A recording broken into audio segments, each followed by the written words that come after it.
I'm Jake. And I'm Colin. You're watching Gas Guzzlers. And this is the all-new Mazda CX-90, Mazda's first large platform vehicle available on the North American market. And it's electrified with up to 25 miles of all-electric range. Jake, this is a gas cap. Well, okay, it's a plug-in hybrid. The electric side is on the other side. Let's get into it.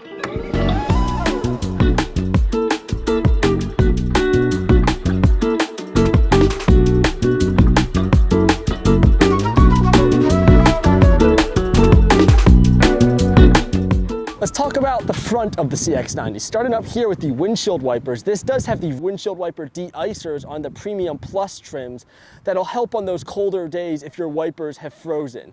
Let's move down to these headlights. You have LED headlights, and these are auto leveling. Now on the CX-50, we had these swivel-in headlights, which were very noticeable. We do not have them on this one, but Jake, talk about how you feel about the front. Yeah, and by swiveling headlights, you mean the road-following ones, right? Yeah. Yeah, but this one has the like up, Just down. up and down, yeah. But the CX-50, like as you turn the steering wheel, the lights would follow the road. That was pretty cool. But you asked about styling. Okay. Normally, when people say that car looks like a whale, it's a bad thing. I'm going to say this car looks like a whale, but like in a good way, Like the front, the mouth here, it's kind of got like that baleen, like whale, like kind of look to it, you know, and I kind of like it. It's big, it's elegant, it's bold, and I think this is one of the better looking three-row SUVs. I know Colin disagrees with me a little bit, but let's talk about that at the side. Moving on to the side of the CX-90, first let's talk about these wheels. You have the 21-inch alloy wheels. Very standard on Mazda vehicles to have a wheel pattern like this. I think personally it's a very handsome and elegant design. Moving back, my favorite feature on the side of this vehicle is the power folding mirrors, which are standard on this vehicle. Very important on a large frame vehicle like this that the mirrors can fold out of the way if you're street parking or if you're trying to fit it in a tight garage. See, lock the vehicle, mirrors fold in, and suddenly you have a little bit more space on the side here. Now, this color is one of Mazda's premium colors, rhodium white. It's just under $600, $595 to be exact. And I have to say, it's not a bad color, but I really don't think it does this vehicle any favors. I think we normally suggest the Soul Red on Mazdas, but on this vehicle, I'd actually suggest their Artesian Red. It's kind of a deep Merlot color, and I think it just fits this profile perfectly. But Jake, I know the gas port back there on this vehicle, you wanted to talk about the charging port a little? Yes, I wanted to talk about the charge port because the charge port is located on the other side, basically where the gas cap is on this side, on the rear quarter, which is a small problem. It's not really a problem because that's how every vehicle that charges these days does it. But I do like to bring up that the Nissan Leaf got one thing right. It got very little else right, but it got one thing right. It put the charge port in the center of the vehicle on the front, which meant that wherever the charging spot was, you could always pull into a spot and the cord would reach. I like to see that feature on the Nissan Leaf because it's really the only car that did it. I wish more electric vehicles did it, but now that every electric vehicle basically puts the charge port in the rear quarter, I suppose it will become less of an issue as chargers adapt. All of that is to say, Colin, let's talk about the rear quarter, because you were not such a fan of the rear quarter. Yeah, actually, I changed my mind. I like it now. Colin, just quite literally before we started recording this clip, you said it looked too puffy. Yeah, I guess I did, but I changed my mind. I'm a big fan of it now. I don't like it when you agree with me. Are you patronizing me? I don't know what's going on here. I don't like this. Am I patronizing you, Jake? Do you think I'm patronizing you? Colin, we are now at the rear of the Mazda CX-90 PHEV. Let's talk towing. You can tow up to 5,000 pounds if you got the inline 6-cylinder. If you got the PHEV, you're going to be towing 3,500 pounds, but that's okay, right? Little PHEV buddy, it's okay. You can still tow some jet skis, some ATVs, some have a little bit of fun. So let's talk about the hands-free entry. A lot of large SUVs are doing this nowadays, and of course, Mazda is no exception. You have the key fob on your person, you can kick your foot under the center of the vehicle and it'll open the tailgate.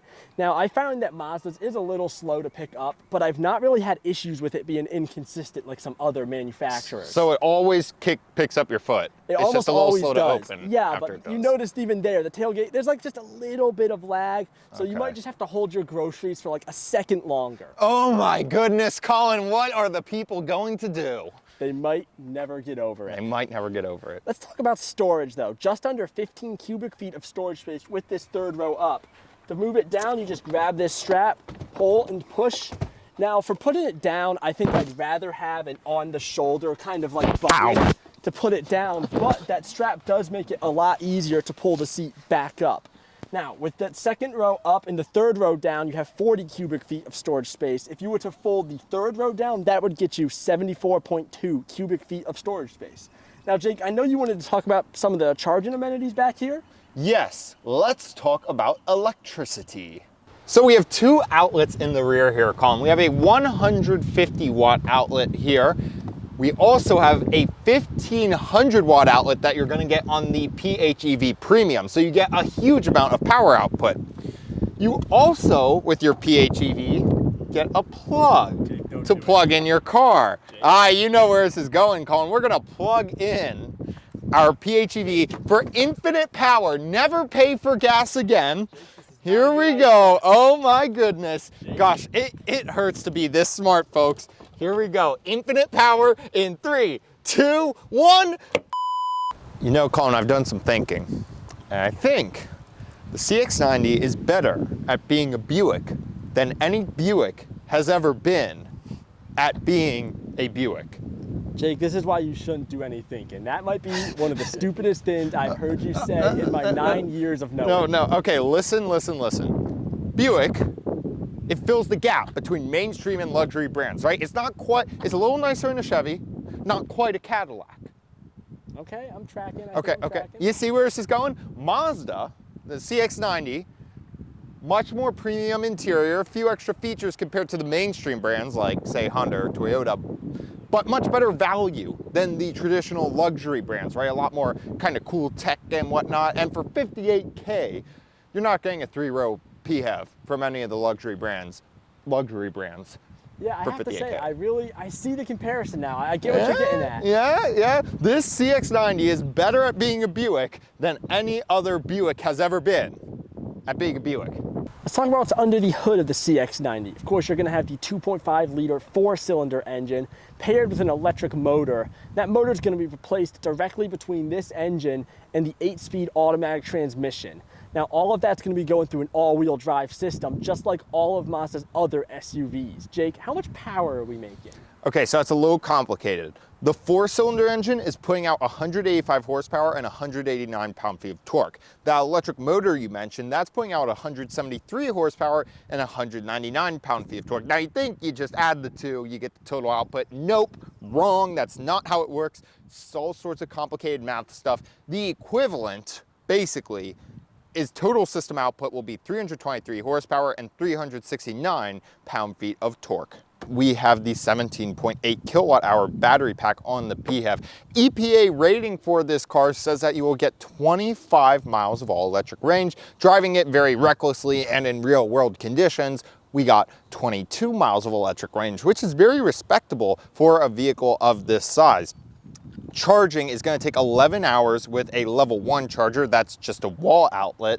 And at level 2, it will take just over 2 hours to charge up the Mazda. So you just plug it in. And I guess now is a good time to mention that we had a little bit of trouble finding chargers for the Mazda CX-90. Here's the problem. All of the chargers are too fast now. They all have other little parts to them, like they're all way bigger than this one is.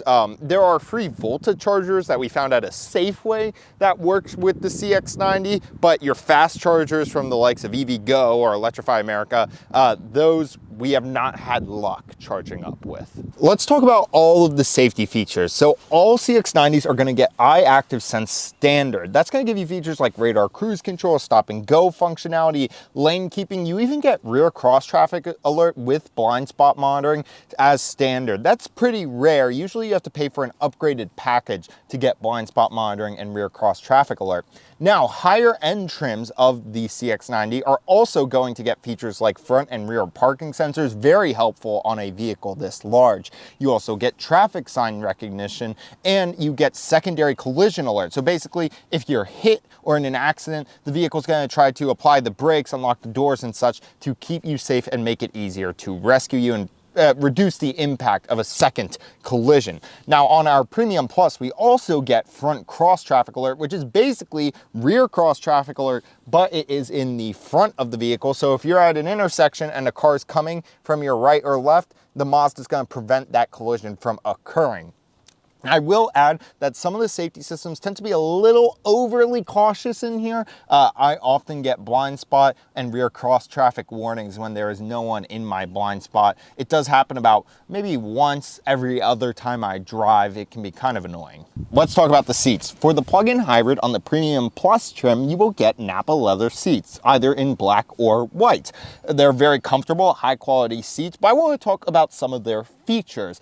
The coolest of which is kinematic posture control. So this was introduced on the Miata, and basically what it does is it keeps you flatter in your seat on high G turns. Essentially, when you enter a high G turn, the Mazda will automatically apply slight braking force to the interior rear wheel. So if I'm turning left very fast and inducing a high G turn, it's gently going to clamp on the rear left wheel, bring that corner of the car down a little bit, bring me flatter in my seat, and make the ride more enjoyable. There is also exuberant heating and cooling here. I've been using the cooled seats all week with the Mazda CX-90. They really have a lot of power, a lot of AC ventilation coming through them and keeping your bum nice and cool. And then we have 2 driver memory positions. Let's just talk about some interior comfort here on the CX-90. Now, one thing Jake wanted me to mention is that in tight parking spots where you can't really get the door fully open, he hits his knee on this air vent up here. Personally, I think it's because he gets into the vehicles with no coordination, similar to that of a clown. It's not a problem for me, but maybe if you're tall and uncoordinated, that will be a problem. Now, this is a nice heated steering wheel, and you also have this nice soft touch leather dash here with that contrast stitching. I'm not huge into soft touch on the dash here. I don't think it's that important, but it is nice to at least have it be leather. Some other things worth noting are the switches down here. One thing that both me and Jake found a little weird is that to bring the heat up in the vehicle, you do have to flick these switches down. It's because they did separate switches instead of one switch. Little weird, but like a lot of Mazda's interior quirks, it's something you get used to. Overall, I have to say it's a very comfortable seating area. Let's talk technology. I want to start with the digital gauge cluster. We have a 12.3-inch fully digital gauge cluster, and it looks very nice. It has some fun animations, but I'm a little confused by its purpose. Normally, the benefit of having a digital gauge cluster is that you can customize it and move the dials around or change what kinds of dials you have in your gauge cluster, but this is just not very customizable at all. You can scroll through a few little menus for things like your battery charge and see how much electricity you're using at once. You can also see your compass, some information like that. Again, it's very nice. I just think that if it's not going to be that customizable, perhaps this is a place that cost could have been cut. Another place that cost could have been cut, I think the removal of the paddle shifters would have been smart here. I only ever accidentally touch them, and then the car gets confused, and then I have to wait for the transmission to automatically kick back in and start changing gears on its own. And they're just made of plastic. They don't feel that nice. I'd much rather touch the very nice feeling leather that Mazda has wrapped their steering wheel in rather than this cheap plastic. Now, we will address the heads-up display and most of the infotainment system later, but I do want to talk about the hockey puck. Now, in Mazda vehicles, to interact with the infotainment screen, you can use the touchscreen on the uppermost trims. On the Premium Plus, you can use this screen as a touch screen for Android Auto and Apple CarPlay only. You cannot use this as a touchscreen on the normal Mazda infotainment system. Most of the time you are interacting with the system, you interact with it through this dial, this puck right here, and these buttons. I usually complain about systems like this, but I will say after driving this car for about a week here, I have gotten used to using a dial to navigate the infotainment system. I still prefer a touchscreen, but I do understand where they are coming from with the dial, and I think that it is not going to be a barrier, or it should not be a barrier to you buying this car.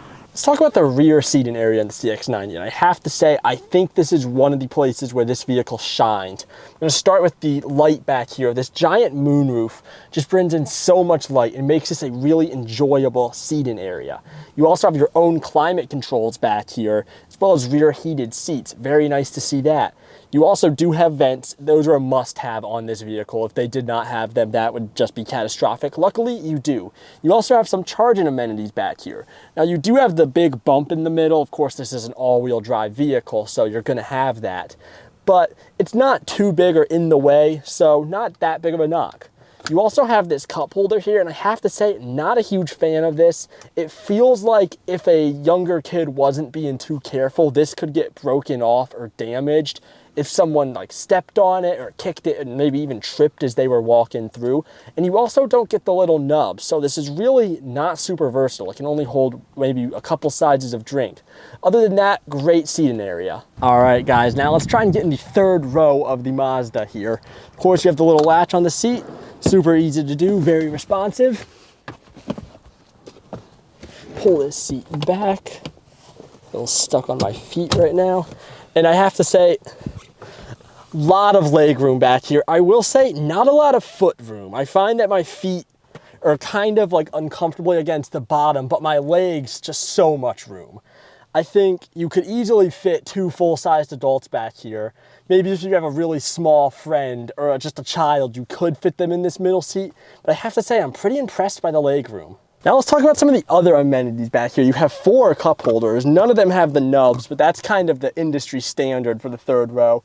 Charging port on each side, and you also have third row vents, which that is huge. At this price point, having vents in all 3 rows, just cannot state how important that is. And that just makes this so much more usable because you can deal with it being slightly cramped, even though legroom's wonderful back here, if you're gonna at least have these vents. Let's talk about the infotainment system here in the CX-90. Now, we did mention earlier that unless you're in the CarPlay on the higher end models, this is all gonna be controlled non-touch screen through this little hockey puck down here.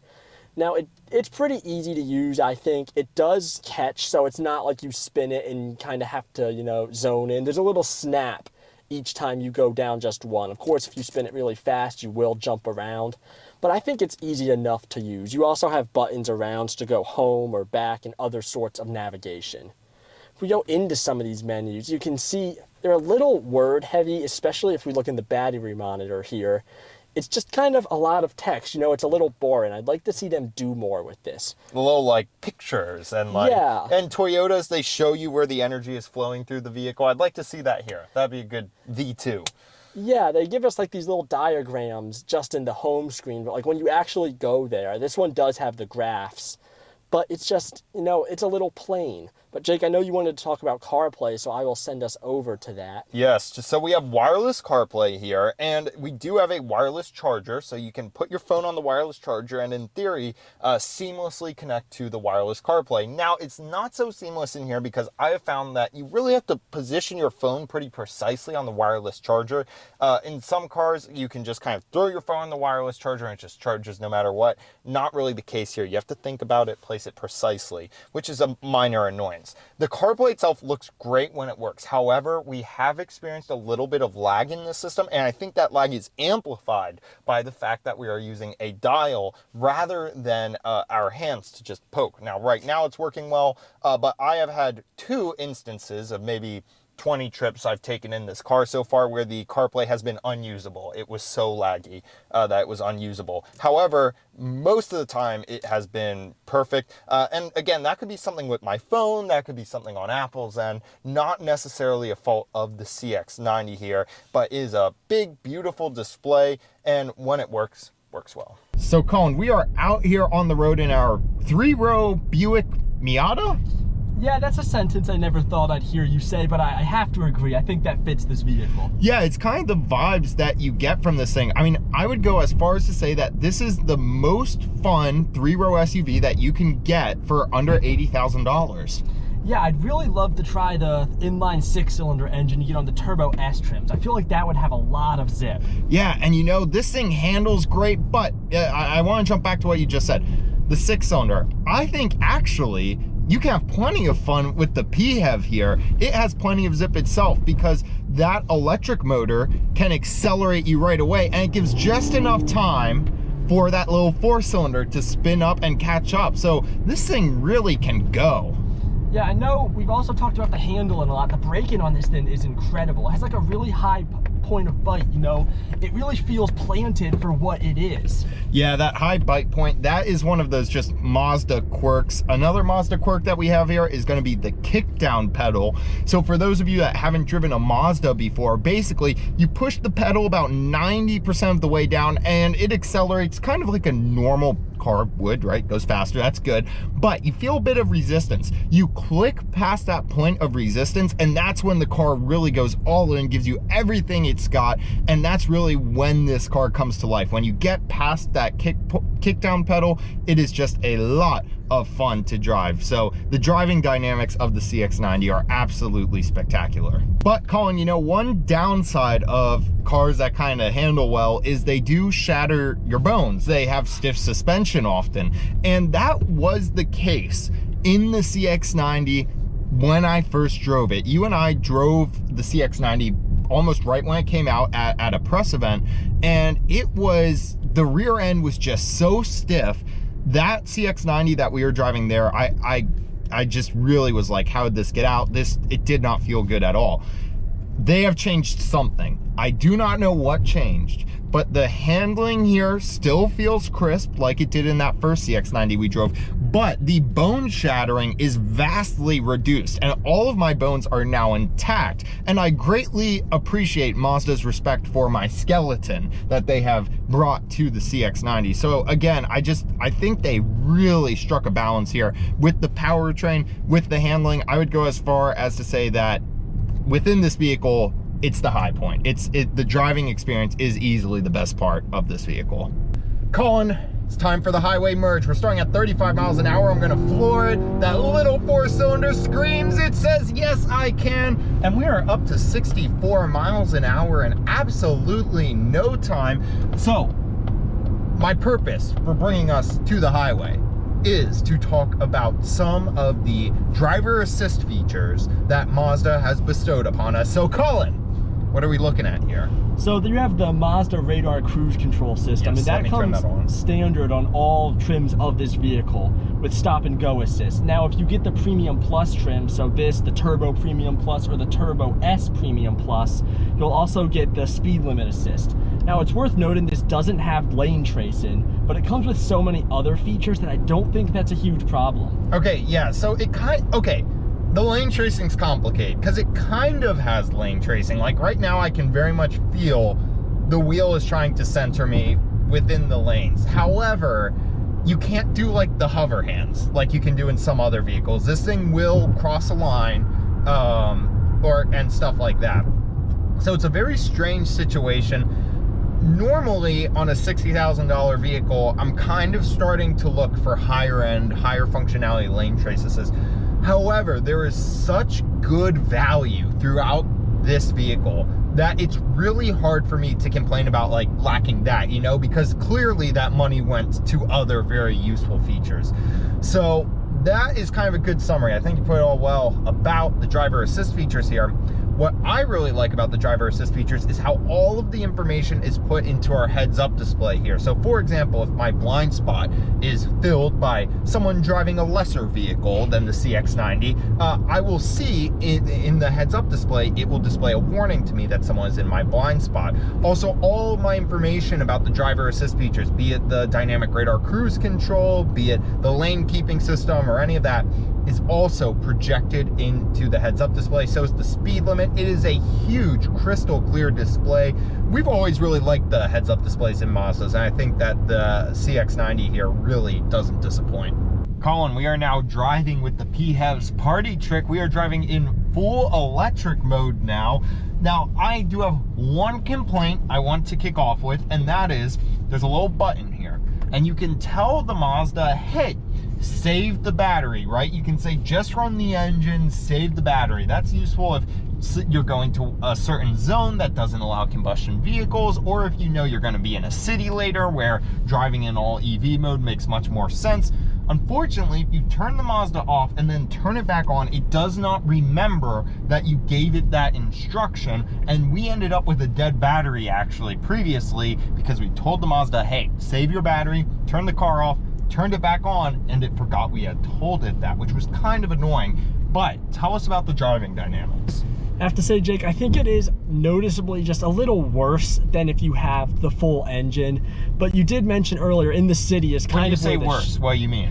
You know, like, it's a little more sluggish. The power delivery is just not as good. You're losing the 4-cylinder engine. Yeah, so that's any plug-in hybrid. Yeah, you're losing a lot. And I know you mentioned in the city you drove this, and that's kind of where it shines. And I think I'd have to agree. You know, if you floor it in full EV mode, it's gonna kick you right out of that full EV mode, and it's gonna bring the engine back. So I think if you're like in a city, going through neighborhoods, things like that, that's where you're gonna want this EV mode. But if you're doing like highway driving, maybe make sure you have it so it's, you know, not using the battery and charging that up for when you get to your destination. Well, and increasingly too, cities are putting in restrictions on gas vehicles. So you definitely wanna make sure that you save up that battery for the right locale. But you know what? It does feel very smooth from a passenger perspective. It feels actually, maybe it's less powerful than when you're in hybrid drive mode, but the power delivery certainly feels buttery smooth when you're in pure electric mode. We've had a lot of fun with the CX-90 right here. The drivetrain is fantastic. It is probably my high point for the car, but what's almost more impressive is just the overall value. Getting all of this for under $60,000, right? That fun to drive powertrain, that interior, 20 plus miles of pure electric EV driving range, that is quite the bargain. Now, Colin, what are your thoughts?